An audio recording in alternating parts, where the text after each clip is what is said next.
بسم اللہ الرحمن الرحیم۔ سیرت خاتم الانبیاء صلی اللہ علیہ وسلم۔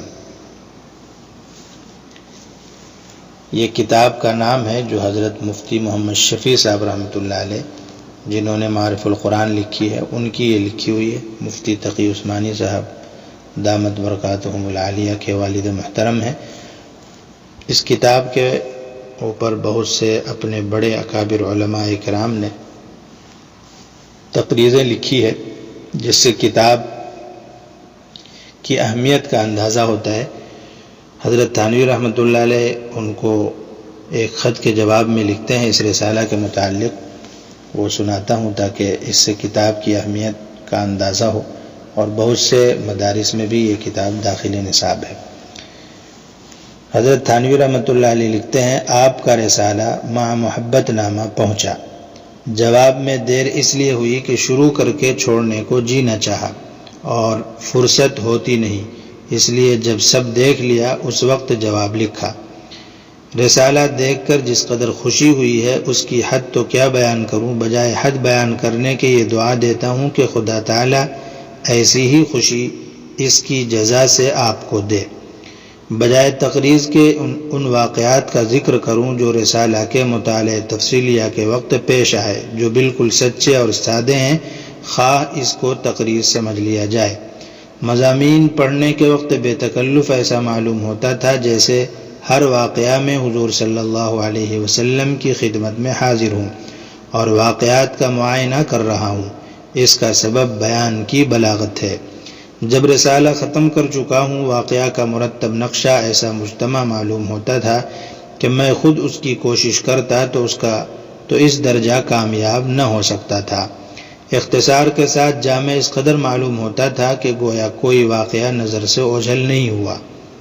ہر واقعہ میں حضور صلی اللہ علیہ وسلم کی ایسی شان نظروں میں پھر جاتی ہے کہ پہلے سے زیادہ حضور کی محبت و عظمت قلب میں بڑھ گئی، اور یہ سب کچھ اس تالیف کی برکت سے ہوا۔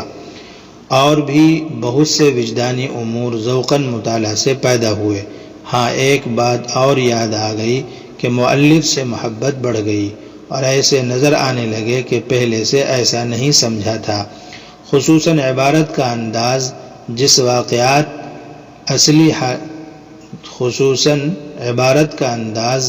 واقعات اصلی حالت پر جاندار نظر آتے تھے، نہ ایسا پرانا کہ جس کو اس وقت چھوڑنے کی رائے دی جاتی ہے، اور نہ ایسا نیا جو حقیقت کو ملتبس کر دیتا ہے۔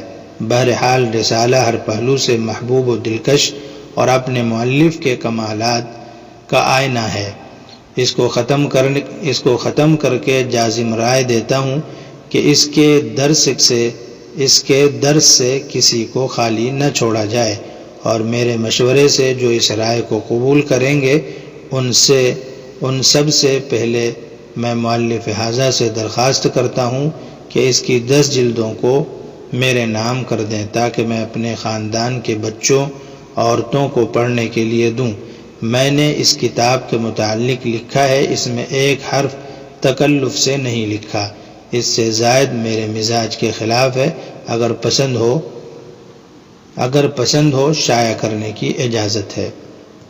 یہ حضرت تھانوی رحمۃ اللہ علیہ کے کلمات تھے، اور اس کے علاوہ بھی بہت سے اکابر علماء کے کلمات اس پر لکھے ہوئے ہیں۔ مثلا حضرت حسین احمد مدنی رحمۃ اللہ علیہ، حضرت مفتی اعظم مولانا عزیز الرحمن صاحب عثمانی، حضرت مولانا محمد انور شاہ کشمیری رحمۃ اللہ علیہ، حضرت مولانا سید اصغر حسین صاحب رحمۃ اللہ علیہ محدث دارالعلوم دیوبند، ان سب کے کلمات اس پر لکھے ہوئے ہیں۔ کتاب شروع یہاں سے ہو رہی ہے، کتاب شروع کرتے ہیں۔ بسم اللہ الرحمن الرحیم۔ حضرت صلی اللہ علیہ وسلم کا نسب شریف۔ نبی کریم صلی اللہ علیہ وسلم کا نسب مطہر تمام دنیا سے زیادہ شریف اور پاک ہے، اور یہ وہ بات ہے کہ تمام کفار مکہ اور آپ کے دشمن بھی اس سے انکار نہ کر سکے۔ ابو سفیان نے بحالت کفر شاہ روم کے سامنے اس کا اقرار کیا، حالانکہ وہ اس وقت چاہتے تھے کہ اگر کوئی گنجائش ملے تو آپ صلی اللہ علیہ وسلم پر عیب لگائیں۔ آپ صلی اللہ علیہ وسلم کا نسب شریف والد ماجد کی طرف سے یہ ہے: محمد بن عبداللہ بن عبد المطلب بن ہاشم بن عبد مناف بن قصی بن کلاب بن مرہ بن کعب بن لوئی بن غالب بن فہر بن مالک بن نضر بن کنانہ بن خزیمہ بن مدرکہ بن الیاس بن مضر بن نزار بن معد بن عدنان۔ یہاں تک سلسلہ نسب اجماع امت سے ثابت ہے، اور یہاں سے حضرت آدم علیہ السلام تک اختلاف ہے، اس لیے اس کو ترک کیا جاتا ہے۔ اور والدہ ماجدہ کی طرف سے آپ کا نسب یہ ہے: محمد بن آمنہ بنت وہب بن عبد مناف بن زہرہ بن کلاب۔ اس سے معلوم ہوا کہ کلاب بن مرہ میں آپ کے والدین کا نسب جمع ہو جاتا ہے۔ ولادت سے پہلے آپ صلی اللہ علیہ وسلم کی برکات کا ظہور، جس طرح آفتاب سے پہلے صبح صادق کی عالمگیر روشنی اور پھر شفق سرخ دنیا کو طلوع آفتاب کی بشارت دیتے ہیں، جس طرح آفتاب سے پہلے صبح صادق کی عالمگیر روشنی اور پھر شفق سرخ دنیا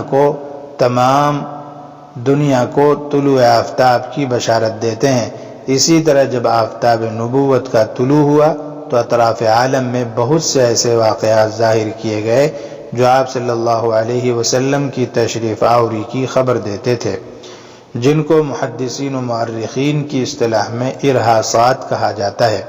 حضرت صلی اللہ علیہ وسلم کی والدہ ماجدہ کا بیان ہے کہ جب آپ صلی اللہ علیہ وسلم ان کے بطن میں بصورت حمل مستقر ہوئے تو انہیں خواب میں بشارت دی گئی کہ وہ بچہ جو تمہارے حمل میں ہے اس امت کا سردار ہے، جب وہ پیدا ہوں تو تم یوں دعا کرنا: ان کو ایک خدا کی پناہ میں دیتی ہوں، ان کا نام محمد صلی اللہ علیہ وسلم رکھنا۔